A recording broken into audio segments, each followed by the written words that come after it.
അങ്ങനെ അത് സംഭവിക്കുകയാണ് ഗൈസ്. ഞങ്ങൾ ഞങ്ങളുടെ ഡ്രീം വെക്കേഷൻ ബുക്ക് ചെയ്തു. 2-3 കൺട്രീസ് ഉണ്ട്. നമ്മൾ 3 പേരും കനേഡിയൻ പാസ്പോർട്ട് ഹോൾഡേഴ്സ് ആയതുകൊണ്ട് മിക്ക കൺട്രീസിലും നമുക്ക് ഓൺ അറൈവൽ വിസ ഉണ്ട്.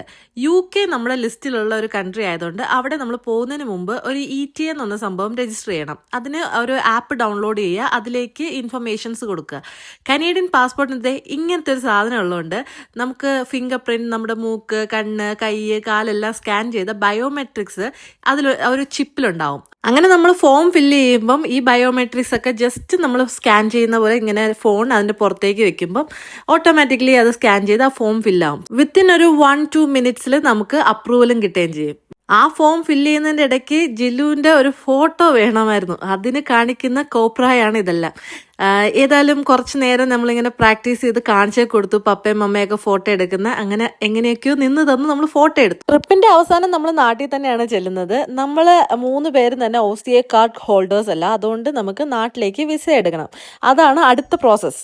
നിങ്ങൾക്ക് ചിലർക്കെങ്കിലും അറിയായിരിക്കും, ഇന്ത്യ ഡ്യുവൽ സിറ്റിസൺഷിപ്പ് കൊടുക്കുന്നില്ല. അതുകൊണ്ട് നമ്മൾ കനേഡിയൻ സിറ്റിസൺഷിപ്പ് എടുത്തപ്പോൾ നമുക്ക് ഇന്ത്യൻ സിറ്റിസൺഷിപ്പ് നഷ്ടപ്പെട്ടിട്ടുണ്ടായിരുന്നു. അതുകൊണ്ട് തന്നെ നാട്ടിൽ ചെല്ലുമ്പോൾ നമ്മൾ ഇനി വിസ എടുത്ത് വേണം പോകാൻ, അല്ലെങ്കിൽ OCA കാർഡ് ഒപ്പിക്കുക എന്നുള്ളതാണ്.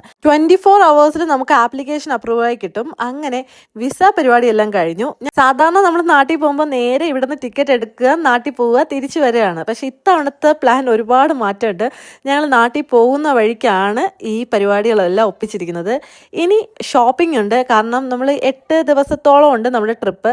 അപ്പോൾ അതിനു വേണ്ടിയുള്ള സാധനങ്ങളൊക്കെ മേടിക്കണം, ഒരു പെട്ടി മേടിക്കണം, കുറച്ച് ഉടുപ്പുകളൊക്കെ മേടിക്കണം. അങ്ങനെ ഒരു കൊട്ട പണികളുണ്ട്. ഏതായാലും ഇനി അടുത്ത വീഡിയോയിൽ കാണുന്നവരേക്കും ബൈ ബൈ.